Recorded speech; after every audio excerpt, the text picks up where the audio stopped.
એ ઘઉં, ચણ્યા, જીરું અને ખાસ કરીને હવે બોટાદ તાલુકાના આજુબાજુના વિસ્તારમાં વરિયાળીનું પણ વાવેતર ખેડૂત મિત્રો કરવા લાગ્યા છે. કારણ કે 2 વર્ષથી વરિયાળીના ભાવ પણ સારા મળી રહ્યા છે. પણ દર્શક મિત્રો, આ એક વિશિષ્ટ વિડીયો એટલા માટે હું કહીશ કે વરિયાળી તો ઘણા બધા ખેડૂત મિત્રોએ વાવી છે, પણ આપ તમે જોઈ શકો છો કે આ જે વરિયાળીનું જે આખું ફાર્મ છે એ વરિયાળી હવે લણવાની તૈયારીના આરે છે. તો આપણે આજે બોટાદ તાલુકાના ભદ્રાવડી ગામના એક પ્રગતિશીલ ખેડૂત જે છે મનસુખભાઈ હરિયાણી, તેમની મુલાકાત લેવાના છીએ અને તેમને આ વરિયાળી વાવવાનું કઈ રીતે પસંદ કર્યું અને કઈ રીતે અહીંયા સુધી પહોંચ્યા એમની પાસેથી જ આપણે માહિતી મેળવીએ. તો દર્શક મિત્રો, આપણે એમનું પહેલાં નામ જાણીશું. તો તમે અમારા ખેડૂત મિત્રોને તમારું નામ જણાવશો. મનસુખભાઈ મગનભાઈ હરિયાણી. હા, તો તમે જે આ સરસ મજાનું આખું ખેતર લહેરાઈ રહ્યું છે વરિયાળીથી, તો એનું તમે વાવેતર ક્યારે કર્યું હતું? હજે તો ખેડૂત મિત્રો છે એ વાવેતર કરી રહ્યા છે અને તમારે તો લણવાનો ટાઈમ થઈ ગયો છે, તો તમે એ વાવેતર ક્યારે કર્યું? ભાદરવા મહિનામાં. ભાદરવા મહિનામાં.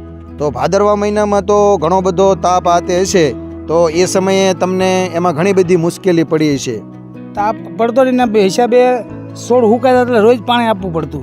બરોબર. એટલે હા, ખાલાની પ્રોબ્લેમ વધારે હતી અને છોડ હુકાઈ જતા હતા એટલે રોજે રોજ પાણી આપવું પડતું હતું. હા, તો તમે આમાં પાયાના ખાતર તરીકે કયા ખાતરનો ઉપયોગ કર્યો છે? સાણિયું. ફક્ત છાણિયું? સાણિયું. બીજા અન્ય રાસાયણિક કોઈ ખાતરનો આમાં ઉપયોગ કર્યો નથી. હા, અને હવે પછી તમે આને પાણી કેટલા ટાઈમે આપો છો? અત્યારે હવે એક દી પાણી આપી. એક દી. હા, અને આમાં રોગ કયા આવે છે? એ રોગ ફૂગનો આવે છે, બીજો કોઈ રોગ આવતો નથી. તો તમે ફૂગનાશક દવાનો છંટકાવ તો કર્યો જ છે? હા, એક દાણ કર્યો હતો. બરોબર. તો બીજી અન્ય કોઈ દવા છાંટી નથી? તો દર્શક મિત્રો, આ વરિયાળીને ઓર્ગેનિક વરિયાળી કેવી હોય તો પણ કહી શકાય, કારણ કે પાયાના ખાતર તરીકે છાણિયું ખાતર આપ્યું છે અને કોઈ પણ દવાનો છંટકાવ કર્યો નથી. પછી બીજું કે આ વીઘે આમ અંદાજ ખરો તમને કે કેટલા મણ આનું ઉત્પાદન થાય? વીઘે 20 થી 25 થી 30 મણ જેવી થાય. 30 મણ સુધી વીઘે વરિયાળી થાય. તો અને આનું ખાસ માર્કેટ ક્યાં છે એ તમને તો ખ્યાલ જ હશે ને, વાવેતર કર્યું છે એટલે? માર્કેટ તો આપણે બોટાદ જ છે ને. બોટાદ. અન્ય બીજી કોઈ મોટા માર્કેટ? રાજકોટ, ઊંઝા બધી માર્કેટ છે. બરોબર. અને તમને એક મણના ભાવ શું મળે છે? હવે એક મણના તો ગઈ સાલ તો 3000 થી 3200 રૂપિયાના હતા, કોઈ 2600 રૂપિયા હતા, 2500 હતા, એવા ભાવ અલગ અલગ હતા. તો તમારા ખેડૂત મિત્રોનું કહેવું એવું છે કે ભાઈ જો વીઘે ખાલી 20 મણ થાય અને 2500 રૂપિયા ભાવ આવે તો 50,000નો વીઘો થઈ શકે, પણ એની સામે ખર્ચા પણ ઘણા બધા થતા હોય છે. તો દર્શક મિત્રો, આપણી સાથે જે બીજા ખેડૂત મિત્ર જે પ્રેમજીભાઈ હરિયાણી છે, હા, મનસુખભાઈએ આપણને જે માહિતી આપી એના અનુસંધાને પ્રેમજીભાઈ તમારું શું કહેવું છે? મંગલમ કરાય, મંગલમ. અને મારા થોડોક વિચાર છે આવતી સાલ એ 2 વર્ષથી કરે પાક સારો આવે, સારી ભાવે. બરોબર. તો ટૂંકમાં જે આપણે બીજા ચણ્યા ને એવું છે એ કેમ કરતા બંધ થઈ ગયા? ચણ્યા હુકાઈ જાય, શું કરવું?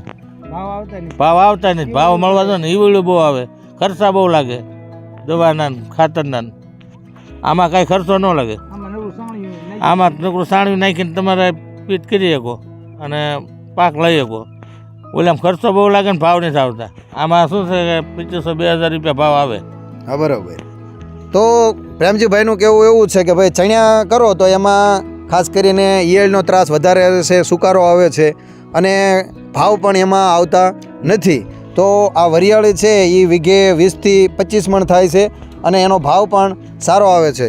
તો ખેડૂત મિત્રો, આપણે આજે આ ખેડૂત મિત્રોની મુલાકાત લીધી, એમણે આપણને સરસ મજાની માહિતી આપી, તે બદલ ટ્રાવેલ સ્ટોરી યુટ્યુબ ચેનલ તરફથી હું એમનું સ્વાગત કરું છું, એમનો આભાર માનું છું.